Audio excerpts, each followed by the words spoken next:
Hello friends, how are you? So अभी मैंने recently ये सीरीज़ देखी और फ्रैंकली स्पीकिंग इस सीरीज़ के लिए मैं थोड़ा-सा एक्साइटेड भी था। इन अ डायकोटोमी ऑफ इमोशंस थोड़ा-सा एंग्ज़ियस भी था। Very frankly speaking I will share of both the scenarios क्यों मैं थोड़ा-सा एक्साइटेड था, क्यों मैं थोड़ा-सा नर्वस था इस सेम सीरीज़ को लेके। ये सीरीज़ है फेम गेम। फेम गेम में 8 एपिसोड्स हैं एंड दिस इज़ सीज़न 1। हो सकता है एंड क्वाइट पॉसिबल सीजन 2 भी बनेगा इसका। चांसेस हैं the way it ended. 8 episodes हैं, रफली 44-45 मिनट्स का एक एपिसोड है। So you can say it's a long series. Last के 2 एपिसोड्स रफली 50 टू 55 मिनट्स के 2 एपिसोड्स हैं, लास्ट के 2। सो ऑल इन ऑल आप कह सकते हो 45 मिनट्स टू रफली 55 मिनट्स 1 आवर के अप्रॉक्स एक एपिसोड है। इसमें सबसे एक्साइटिंग बात क्या है, यूएसपी क्या है? Unless you are living under the rock, fame game is the debut of Madhuri Dixit. Madhuri Dixit हम सबको पता है who is she, right? She 90s के टाइम से 80s के टाइम से भी इनफैक्ट बट 90s और 2000 के टाइम पे तो she was like epitome of stardom कह सकते हैं, राइट? उस टाइम पे जो टॉप की फीमेल आर्टिस्ट थी एक्टिंग में, उनमें से माधुरी दीक्षित का नाम काफ़ी पॉपुलर था। She was being loved by almost all the generation from 80s, 70s, 90s, 2000. So there's a huge possibility that एक फैमिली के डैड भी उनके फैन है, उनका बेटा भी उनका फैन है, and so on and so forth. In fact, the way Madhuri Dixit has maintained herself in a way of epitome beauty. उन्होंने विनोद खन्ना के साथ भी काम किया हुआ है उनके ऑपोजिट एक फिल्म में, और विनोद खन्ना के बेटे के ऑपोजिट भी उन्होंने काम किया हुआ है। So that's the level of stardom and charm what she has. So yeah, everyone who has witnessed the epitome of stardom of Madhuri Dixit, वो इस फेम गेम से ज़बरदस्त एक्सपेक्टेशंस रखते होंगे, राइट? सो इसी तौर पे मैं ये भी कहूँगा कि like everyone else I was also very much excited about this series. एक बहुत ही अच्छा नाम, एक brand in terms of acting, मैं उन्हें देख रहा हूँ इस सीरीज में डेब्यू करते हुए। She is a good actress as well. कितनी लेवल की अच्छी एक्ट्रेस मैं उस पर डिबेट नहीं कर रहा, हम सबके अपने अपने चॉइसेस हैं, बट हाँ मैं बोलूँगा कि she is a good actor. अब बात करते हैं कि इसमें और कौन कौन है माधुरी दीक्षित के अलावा। माधुरी दीक्षित के जो हस्बैंड प्ले कर रहे हैं संजय कपूर, और इनके अलावा सुहासिनी मूले एंड मानव कौल और भी काफ़ी आर्टिस्ट्स हैं यहाँ पे स्टोरी क्या है? एक तरह से ये एक हू डन इट मिस्ट्री भी है, एक तरह से थोड़ी सी कॉन्वोलेटेड प्लॉट्स भी है, तो मैं ज़्यादा डिटेल में नहीं जाऊँगा। ऊपर से एक नो स्पॉइलर तरीके से टीजर के तौर से मैं अपना एक्सपीरियंस शेयर करूंगा और कहानी का हल्का सा ग्लिम्स दे सकूँ। सो अगर आपने ट्रेलर में देखा है या आपने थोड़ा बहुत भी रिसर्च करा होगा तो फर्स्ट 2 सेंटेंस से ही आपको पता चल जाएगा कि basically Madhuri Dixit is playing Anamika, a very famous star, basically like her. So उस हिसाब से कास्टिंग काफ़ी अच्छी है। So Anamika is a star जिसपे ऑलमोस्ट सभी लोग फिदा हैं एक तरह से, और वो अपने टाइम पे बहुत ही नामी गिरामी एक्ट्रेस थी। 30 साल के बाद वो एक तरह से रिटर्न कर रही है एंटरटेनमेंट इंडस्ट्री में एज एन एक्ट्रेस, बतौर एक actress. People are crazy about her just like Madhuri. तो उस हिसाब से कास्टिंग काफ़ी परफेक्ट है। जो एक कैरेक्टर एक ऑरा अनामिका का बनाया गया है, I guess Madhuri Dixit fits in that character. Madhuri Dixit के हस्बैंड प्ले कर रहे हैं संजय कपूर, जो एक तरह से प्रोड्यूसर है और वो इनकी फिल्मों में पैसे लगाते हैं। मानव कौल कौन है? Manav Kaul plays Manish Khanna, an actor जो माधुरी दीक्षित की तरह ही उनके ही टाइम के एक एक्टर रहे हैं, और वो भी एक तरह से कह सकते हो कम बैक कर रहे हैं इसी फिल्म से। यहाँ पे माधुरी दीक्षित दिखाया गया है। स्टार्टिंग में ही दिखाते हैं, एपिसोड 1 में ही एक अवार्ड फंक्शन होता है। उस अवार्ड फंक्शन के बाद माधुरी दीक्षित का जो एक एक्टर है अनामिका, शी गोज मिसिंग। कैसे? Now that is the plot. वो मिस हो जाती हैं, फिर ऑब्वियसली पुलिस केस होता है, पुलिस को बुलाया जाता है, पुलिस अपनी इन्वेस्टिगेशन कर रही होती है। अब इसी इन्वेस्टिगेशन के दौरान हम ये देखते हैं कि जो इनकी फैमिली के डायनामिक्स हैं, दैट इज कट क्वेश्चनेबल। वो एक परफेक्ट फैमिली तो नहीं कहेंगे, मतलब वहाँ पे आप एक सस्पेक्ट तरीके से आप इनके हस्बैंड को भी देख रहे हो संजय कपूर, इनके मदर को भी देख रहे हो, सुहासिनी बोले, थोड़ी सी आप बच्चों से भी बात करते हो तो पता चलता है कि इनके फैमिली डायनामिक्स तो और ही मेस्ड अप हैं। फिर हम ये भी देखते हैं कि एक यहाँ पे एक फ़ैन को दिखाया गया है जो ऑब्सेस्ड फ़ैन है माधुरी दीक्षित का, एक ऑर्फन लड़का है, उसको दिखाया गया है।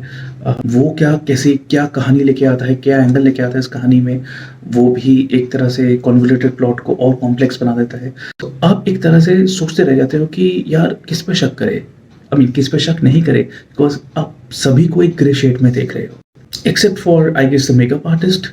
जो माधुरी दीक्षित मेकअप आर्टिस्ट को दिखाया गया है उनको आप ठीक तरीके से देखोगे, और शायद बच्चों में से जो एक फीमेल उनकी डॉटर है उनको आप तब भी थोड़ी सी एक इनोसेंट से नज़र से देखोगे, उनको देखोगे कि ये वीक है, नाइव है, ऐसे ऐसे एंड ऑल दैट। यही भी मैं स्टोरी के बारे में बात करना थोड़ा सा क्लोज करूंगा, क्योंकि इसके बियॉन्ड मैं और बात करूंगा तो वो एक स्पॉइलर हो जाएगा। एंड क्योंकि इसमें एक मिस्ट्री एलिमेंट है, थोड़े से कॉन्वोल्यूटेड प्लॉट्स हैं, थोड़ा सा एक ऐसा एक सस्पेंस काइंड ऑफ क्रिएट करा हुआ है कि व्हाट आफ्टर दैट, हुआ क्या है, माधुरी दीक्षित है कहाँ पे, क्या वो जिंदा भी है। अब ये सारी चीज़ें धीरे धीरे क्लियर होती हैं एंड में। इनफैक्ट हल्का फुल्का आपको मिड में ही थोड़ी सी रिवील होनी शुरू हो जाती है क्या है क्या नहीं है। You shift your radar of suspection on the various characters. अगर मैं बात करूँ टेक्निकल एस्पेक्ट की तो वेल नेटफ्लिक्स के मूवी या सीरीज़ में हम टेक्निकल एस्पेक्ट तो कोई क्वेश्चन नहीं कर सकते। Direction, cinematography, light, sound, everything is flamboyant, everything is great. In fact यहाँ पे सुनीति चौहान का भी एक गाना है दुपट्टा करके, which sounds like typical Bollywood dupatta song, ऐसा मैं कह सकता हूँ। सो वो आपको शायद अच्छा लगे, आप यूट्यूब पे भी उसको सुन सकते हैं। एक्टिंग की बात करो, वेल माधुरी दीक्षित बहुत ही अच्छी एक्ट्रेस है, उन्होंने अच्छी एक्टिंग करी है। संजय कपूर की एक्टिंग भी ठीक है compare to his movies in 90s, वो तो OTT प्लेटफॉर्म पर ज़्यादा अच्छी एक्टिंग करते हैं। इनके अलावा मानव Kaul certainly one of my favorite and he has again acted quite well. इनके अलावा ये जो 3 मेजर स्टार कास्ट हैं, इनके अलावा जिन्होंने बच्चों का रोल करा है, टीनेजर्स का रोल करा है, दे आर ग्रेट, उन्होंने काफ़ी अच्छी एक्टिंग करी है। यहाँ पे मुझे क्या बुरा लगा, क्या नॉट सो ग्रेट लगा, मैं बोलूँगा मुझे शिकायत है इनफैक्ट नेटफ्लिक्स इंडिया से कि वो हमेशा इस तरह के कंटेंट क्यों बनाती हैं। अब अगर मैं इसके बारे में बात करूं तो वो एक स्पॉइलर हो जाएगा, but again I am not going to reveal much of the story aspect. But typical जो नेटफ्लिक्स इंडिया की जो स्टोरीज होती है, मैं बहुत ही जेनरिक टर्म से बोल रहा हूँ क्योंकि अक्सर हमने नेटफ्लिक्स इंडिया में इस तरह की कहानियाँ देखी हैं जो सुसाइड को ग्लोरीफाई करना, रोमांटिसाइज करना, डिप्रेशन आ गया है तो सुसाइड कर लो, भाग जाओ प्रॉब्लम से, प्रॉब्लम को फेस मत करो, प्रॉब्लम से भाग जाओ, सुसाइड कर लो अपने पेरेंट्स से। एक हमेशा एक डिसफंक्शनल फैमिली को दिखाया जाता है नेटफ्लिक्स इंडिया में। एक जो हस्बैंड है, जो पिता है, वो बहुत ही बेकार है और वो डोमिनेटिंग है, और जो फीमेल है वो अपने बंधनों से मुक्त होना चाहती है, और सबसे आसान क्या उपाय है, एक्स्ट्रा मैरिटल अफेयर कर लो। सो infidelity, suicide, glorifying depression, LGBTQ तो है ही। When I say this, I am not trying to make fun of LGBTQ community. No, I'm not trying to make fun of people who are going through mental illness. No, what I'm trying to say is, पहले mental illness की बात करते हैं। अगर किसी को mental illness है और हम इस बारे में बात कर रहे हैं तो सिर्फ प्रॉब्लम्स दिखाना is not enough, उसके बारे में फेस करो। क्योंकि जब हम ऐसा इंडिया का कल्चर है कि हम जब स्क्रीन पे किसी को देखते हैं, किसी हमारे फेवरेट आर्टिस्ट को देखते हैं या किसी फिल्म सीरीज़ वगैरह वगैरह कैरेक्टर्स को देखते हैं, तो हम उनसे अपने आप को जोड़ने की कोशिश करते हैं, उस कहानी से, उस कैरेक्टर से, उस किरदार से अपने आप को जोड़ने की कोशिश करते हैं। और वो उस सिचुएशन में जैसे बिहेव करते हैं, हम कोशिश ये करते हैं कि अपने लाइफ में उस तरह के इंसिडेंट्स को या उस तरह के सिचुएशंस में हम उनको मिमिक करें, क्योंकि हम तो उन्हें हीरो की तरह से देखते हैं। और इंडिया में फिल्म आर्टिस्ट को गॉड की नज़रों से देखा जाता है, right? Correct me if I am wrong, comments में लिखिए आपकी क्या मैं गलत कह रहा हूँ या आपकी राय क्या है इस बारे में। क्योंकि हम उन्हें रोल मॉडल मानते हैं, हम उन्हें आइडल मानते हैं, तो वो जैसे उन सिचुएशंस में एक्ट करते हैं वैसा ही हम बिहेव करना चाहेंगे अपने लाइफ में, राइट? आई मीन मैं उनकी बात नहीं कर रहा जिनकी सैनिटी ठीक ठाक है, मैं जेनेरिक तरीके से बात कर रहा हूँ कि ओके मेरे फेवरेट एक्टर ने ऐसा करा है, या उस सिचुएशन में अरे उसने उस हीरो ने तो ऐसा करा है तो मैं भी ऐसा करूँगा।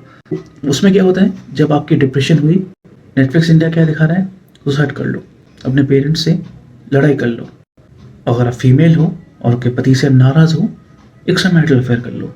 This is not the solution. अगर प्रॉब्लम है उसको फेस करो, बात करो। क्या ये कभी दिखाया गया है? कभी नहीं। इसलिए मैं नेटफ्लिक्स को सपोर्ट करता हूँ, नेटफ्लिक्स के कंटेंट को प्रमोट करता हूँ, पर नेटफ्लिक्स इंडिया को नहीं। नेटफ्लिक्स इंडिया के कंटेंट मुझे इसी तरह के फेक वोक कल्चर लगते हैं। वोक भी नहीं बोलूँगा, fake woke. But that's my opinion, that's my perception. मैं यहाँ पे किसी भी कम्युनिटी या किसी भी तरह के इलनेस के ग्रस्त लोगों को मजाक नहीं उड़ा रहा हूँ। मैं बस ये कह रहा हूँ, escaping is not the way. आपकी ओरिएंटेशन जो भी हो, जैसी भी हो, we don't care. Honestly none of the people in the world have no problem आप कौन से ओरिएंटेशन के हो। आपकी ओरिएंटेशन स्ट्रेट है, बाई है, गे है, होमो है, whatever, that's your personal life and we don't care share about that. But इसको विक्टिमाइज करके दिखाना, not good, not good at all. I mean it's your life. क्या किसी स्ट्रेट बंदे ने विक्टिमाइज पोर्ट्रे करा है? नहीं। क्या उसकी लाइफ में सब कुछ परफेक्ट है? नहीं। फिर भी वो एस्केप होने का रास्ता नहीं दिखा। सो आपको आइडिया हो चुका होगा कि फेम गेम क्या दिखाना चाहता है और फेम गेम मुझे क्यों ठीक नहीं लगा। इस पूरे मुद्दे के अलावा एक और है, इसका एंडिंग। मैं अगर ये सारे मुद्दे हटा भी दूँ, जो कि बहुत ज़्यादा मुद्दा है, एंडिंग इसकी मुझे परफेक्ट नहीं लगी। एंडिंग मुझे इसकी काफ़ी कॉन्फिडेंट लगी। मैं अगर इसके बारे में और ज़्यादा बात करूँ तो वो स्पॉइलर हो जाएगा, लेकिन मैं ये कहूँगा कि जो एंडिंग है इसका, वो काफ़ी इलॉजिकल लगा मुझे। I mean that raises more questions than giving clarity about the script, जिसकी वजह से आप फाइनली जब वो सस्पेक्ट को पकड़ते हो, जो रियल सस्पेक्ट है, yes you are surprised but it's not convincing surprised. It's not वो ये है, मैं तो सोचा ही नहीं था। No, it's not in happy way. It's like seriously are you going to say that this person was the suspect, this person was the mastermind? Come on, ऐसी फीलिंग आएगी। So all in all, in a nutshell, मुझे fame game में क्या अच्छा लगा, माधुरी दीक्षित की acting, मानव कौल की acting, इन teenagers की थोड़ी बहुत acting and some technical details. इसके अलावा मुझे इस पूरे फेम गेम में कुछ भी अच्छा नहीं लगा। I'm gonna give it 1 out of 5, but I'm giving it 2 out of 5। मुझे शायद 1.5 देना चाहिए, बिकॉज इस तरह के कंटेंट्स को शायद प्रमोट नहीं करना चाहिए। Yes, if you are a Madhuri Dixit fan, you will enjoy watching her, but even then I would say go ahead and watch her 90s movie, go ahead and watch her 2000 की movie. Millennials को तो खैर समझ ही नहीं आएगा, वो तो उस टाइम में बच्चे थे जब माधुरी दीक्षित का स्टारडम पीक पे था, so they won't know what it is all about। But people who have born in 80s or 90s or they have passed their adulthood or teenagers in 90s or 2000, उनको समझ में आएगा कि what Madhuri stardom is, so they can relate probably। उनके लिए nostalgia, उनके लिए deja vu। With this, I'm closing this review for Fame Game। You let me know what you resonate with my words, and if you resonate with it not, and if you like the way I am bringing these opinions and reviews and recommendations to you, please press like and subscribe कीजिएगा अगर मेरे face से पहली बार देख रहे हो, and bell icon जरूर दबाइए सो दैट मैं जब भी कोई वीडियो अपलोड करूँ आपके स्क्रीन पे आ जाऊँ। That's all me for now, take care, bye.